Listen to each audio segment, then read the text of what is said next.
You thought the serpent had already risen. You felt the fire, the bliss, the collapse. You rebuilt your life, your identity, your purpose. And then something shifted again. The ground trembled, the silence grew loud, and the fire returned. But this time it wasn't glorious. It was darker, heavier. It didn't wake you up, it tore you down. What if the first awakening was just the invitation and the second is the initiation? In this video, we dive into a truth no one dares to speak. Kundalini can rise again. And when it does, it changes everything. They told you Kundalini only rises once. That once it awakens, it flows smoothly upward, clearing chakras, igniting bliss, and ending in divine peace. That's the story modern spirituality sold you: simple, linear, feel-good. But here's the problem: it's a lie. A dangerous one, because it makes you believe that once you've awakened, the work is done, that you're safe, enlightened, untouchable, until the second storm hits. And when it does, you panic, you question your path. You think something's gone terribly wrong, but nothing is wrong. You're just not told the whole story. The truth is, Kundalini doesn't operate in straight lines. It moves like a serpent, coiling, spiraling, circling through layers of your being. It doesn't just rise once. It rises when you're ready, and again when you're finally real. Think of it this way. The first awakening cracks the shell. It shows you that something more exists. But it's the second awakening that forces you to become that more. And here's the paradox they don't want you to know. The deeper your first awakening was, the more intense your second will be. Because now, the serpent knows where your walls are. And it's not coming to ask politely, it's coming to burn them down. Still think you've already awakened. Then ask yourself, why does it feel like everything is unraveling again? Why are you suddenly being pulled inward, stripped of what you thought was truth? You see, the system wants you asleep. And if you're half awake, pacified by one spiritual high, that's even better. Because the second rise, that's where you become dangerous. That's where you stop conforming. That's where your soul breaks the leash. So if your world is shaking right now, if you feel like you're dying but somehow being reborn, don't turn back.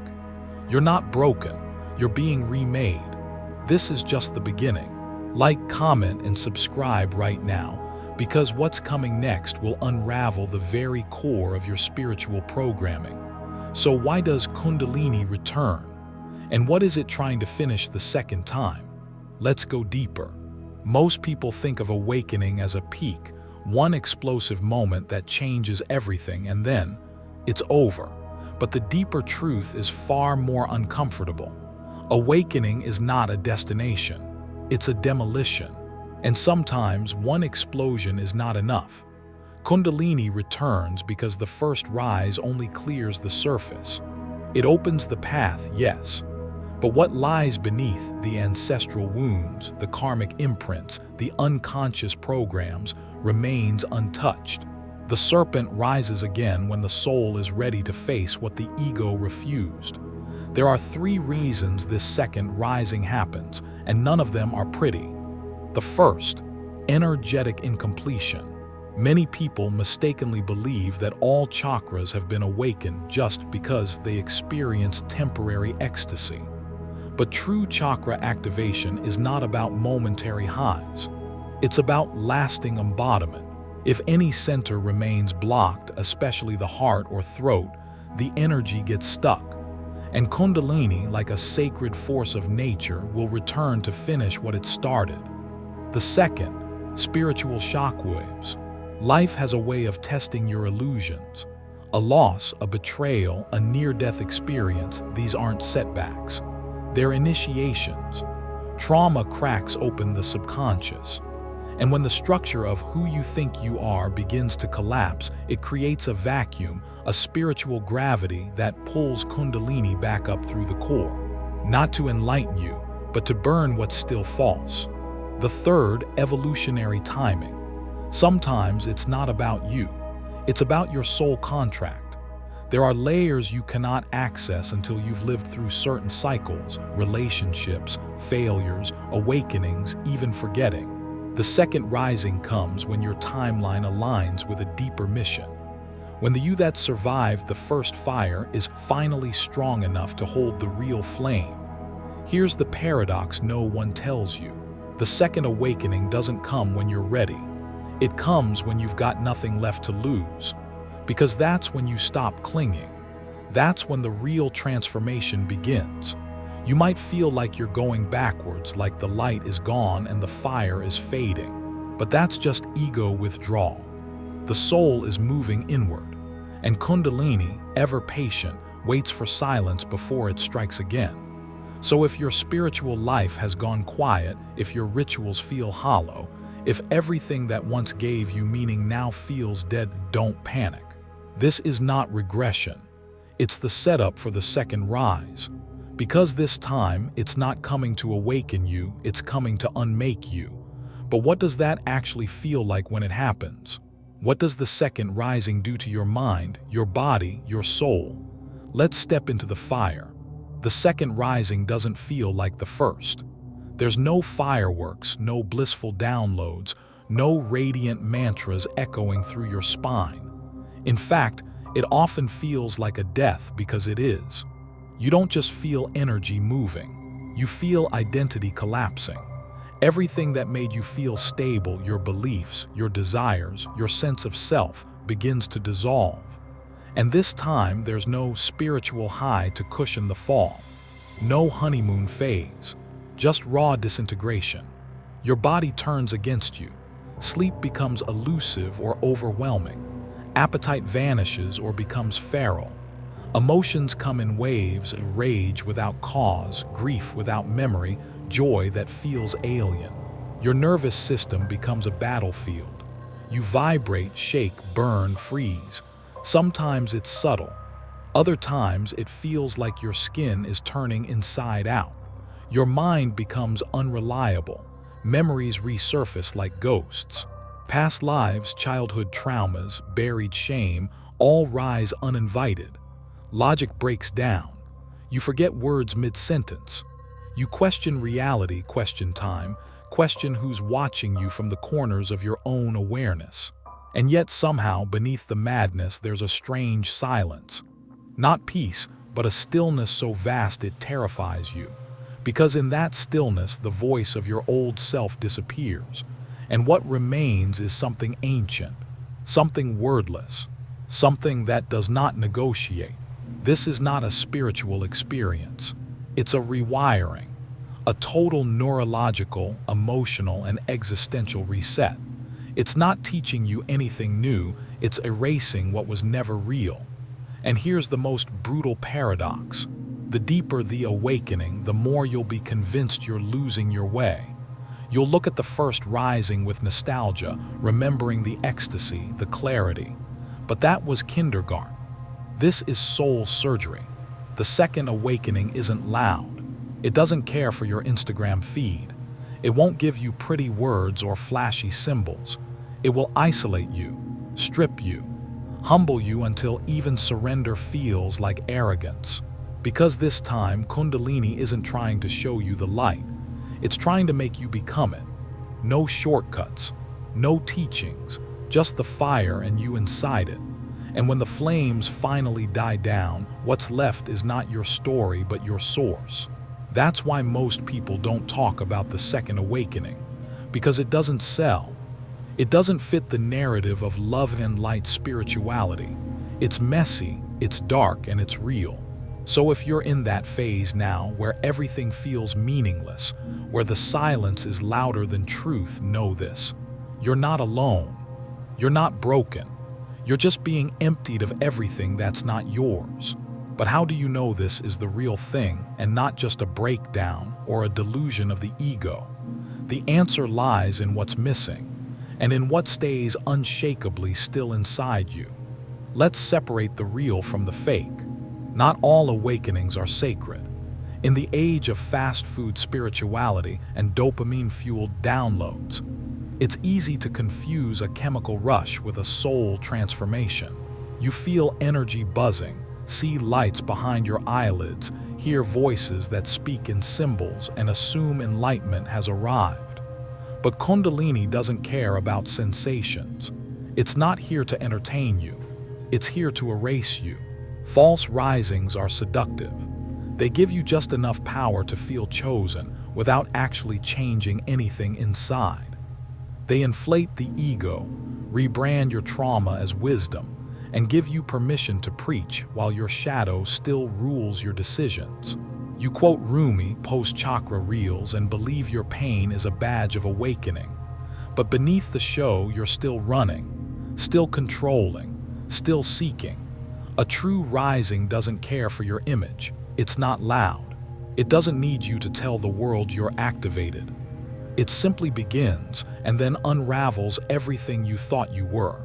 It doesn't crown you, it crucifies you. And in that death, you don't become enlightened. You become real. Here's the uncomfortable breakdown. False rising brings chaotic, flashy energy. True rising brings deep, coherent stillness. False rising amplifies the self. True rising burns it away. False rising fuels escapism and superiority. True rising makes you feel naked, small, and utterly surrendered. False rising makes you look spiritual. True rising makes you live spiritual when no one is watching. False rising ends in burnout. True rising ends in rebirth. And the worst part, false risings feel amazing until they crash. They mimic truth. They give you language without transformation. They delay the fire that was meant to cleanse you. They keep you in the loop of identity. Only this time, you're wearing beads and calling it liberation. If your awakening didn't humble you, strip you, terrify you, and leave you speechless at the feet of something greater, it wasn't Kundalini. It was the mind dressed in spiritual clothes. So ask yourself, has your awakening shattered illusions or built prettier ones? Has it broken the mask or replaced it with a more impressive version? Drop a comment below if this hit something raw. What made you realize your first awakening might have been an illusion? Like and subscribe now if you're ready to dig past the glitter and walk into the fire of real transformation. Because in the next part, we'll see what happens when Kundalini doesn't just rise again, but completely rewrites who you are. When the second fire comes, what does your life look like on the other side? Let's go there. When Kundalini rises again, it doesn't knock. It breaks in, quietly, powerfully, without permission.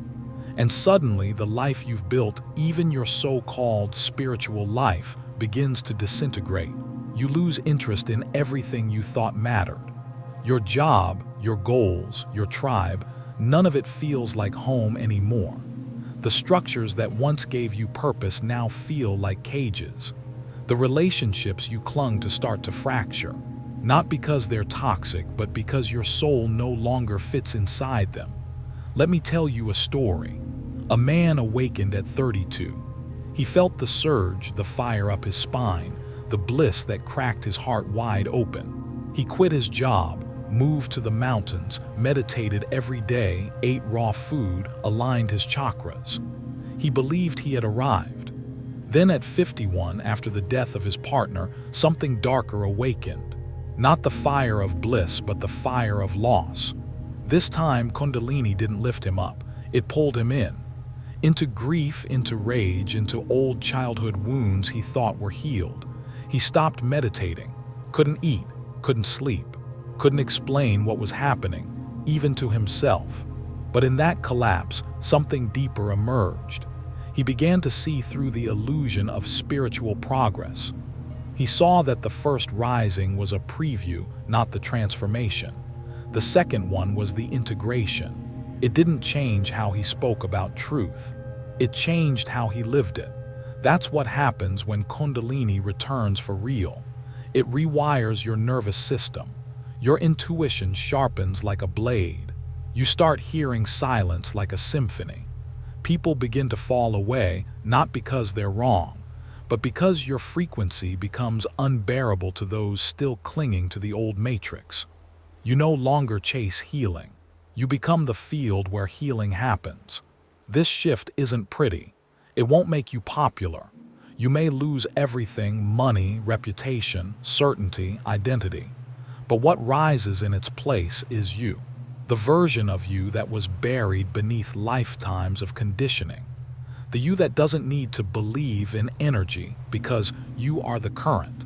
And once you cross that threshold, there's no going back. You don't even want to. But if Kundalini is coming back, not just to awaken, but to destroy, how the hell are you supposed to survive it?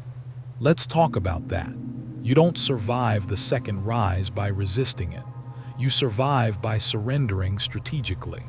This isn't a storm you outrun. It's a fire you walk into with your eyes open. Because this time, Kundalini doesn't want to show you truth. It wants to make you truth. And that's a different kind of war, not against the world, but against everything false inside you.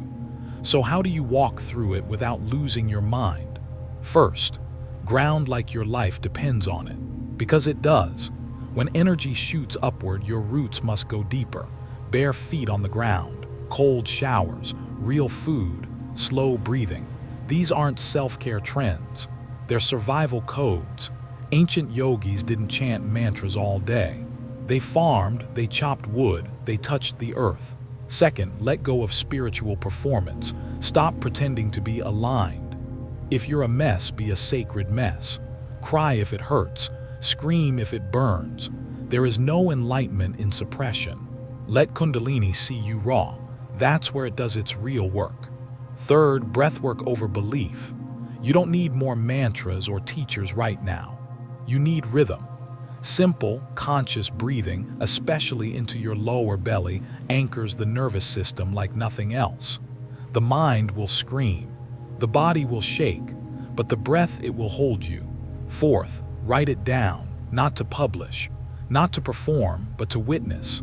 Keep a log not just of symptoms, but of dreams, signs, symbols, breakdowns, breakthroughs. You're not crazy. You're decoding a new language. And one day you'll need a map. Fifth, and this one hurts, accept that no one can walk this for you. Not your guru, not your therapist, not even your past self. You've outgrown them all. Yes, support helps, but this part of the path is a solo descent. You were born for it, and that knowing is enough. The second rising is not chaos, it's precision. It knows what it's doing. You're not being destroyed, you're being reforged. And the longer you fight it, the longer it takes. So don't run, don't numb, don't explain, sit in the heat, trust the current. And remember, you called this. Your soul said yes to this, long before your ego ever knew what was coming. And now that the serpent has returned, who are you willing to become? Kundalini doesn't move in straight lines, it spirals, it pauses, it waits in the dark. And when the moment comes, it returns with fire, not to punish, but to purge. If your life feels like it's breaking apart, maybe it's not a breakdown. Maybe it's the precise unraveling required to reveal the version of you that was buried beneath all the masks. This is not the end. It's the beginning of a new circuitry, a new way of breathing, a new way of being. And it won't feel like progress. It'll feel like losing everything, until you realize that what's left is real. So if something inside you cracked open during this journey, let it stay open. Don't shrink back. Don't return to the illusion. Stay with the heat. Stay with the truth. And remember, you didn't come here to awaken once. You came to burn again and again until nothing false remains. Like this video, if it stirred something inside you. Comment with what resonated most. And subscribe if you're ready to keep digging through the ashes to find what's eternal. The spiral doesn't end here. There's more waiting just ahead. Watch the next video now, it's already calling you.